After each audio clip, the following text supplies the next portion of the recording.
an old lady outside the train window. She kept appearing, as if she was teleporting. She seemed to be saying something when the train stopped. I walked alone to the edge of a cliff. I thought I'd lost her, but when I looked up, she was still there. I gathered my courage and stepped forward, but every time I got closer, she backed away slowly. No matter what I did, she always kept the same distance. So I turned around and walked away. Not far ahead, I looked back. She was now standing exactly where I had just been. A chill ran through me. I kept moving, but she followed. I picked up speed, running as fast as I could. Eventually, I lost her. When I looked up, she was already waiting on a hill ahead of me. I had no choice but to keep going. Then, I saw a hiker on the trail. I rushed up and asked her to check if she could see the old lady too. I told her the woman had been following me. She agreed and jogged toward her, but the next second, she glanced back at me terrified and ran off in a panic. I turned and ran too scared to look back. By nightfall, I made it to a small town, but the old lady was still there, watching me from a distance. I ran into a bar to hide. A man inside offered to help.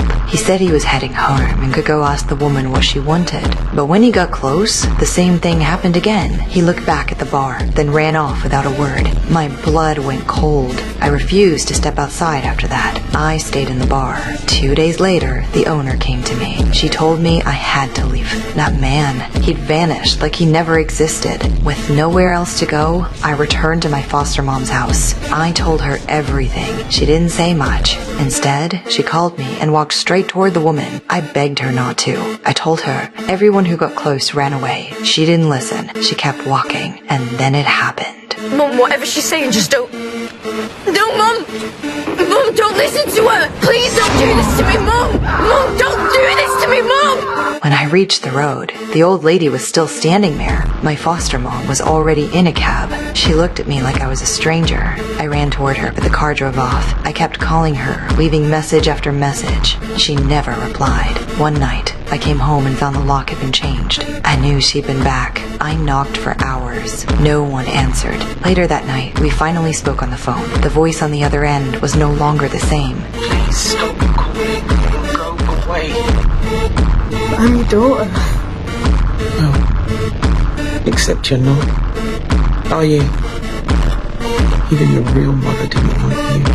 I couldn't believe the woman who once loved me now felt so distant. Years passed. I finally contacted a group that studied the supernatural. They were my last hope.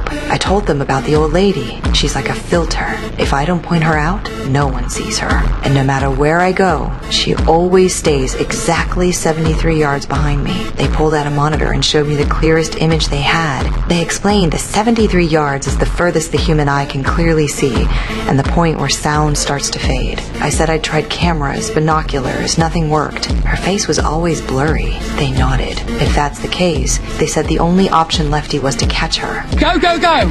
All units initiate target approach. On command, dozens of people and vehicles moved in. They surrounded her from all sides. But just as they got close, they stopped. The woman in charge heard something through her earpiece. Then she gave the order. Disengage. Kate! No, Kate, you can't leave! Kate! Kate, please don't go, Kate! Kate, wait! Kate! Alright, alright.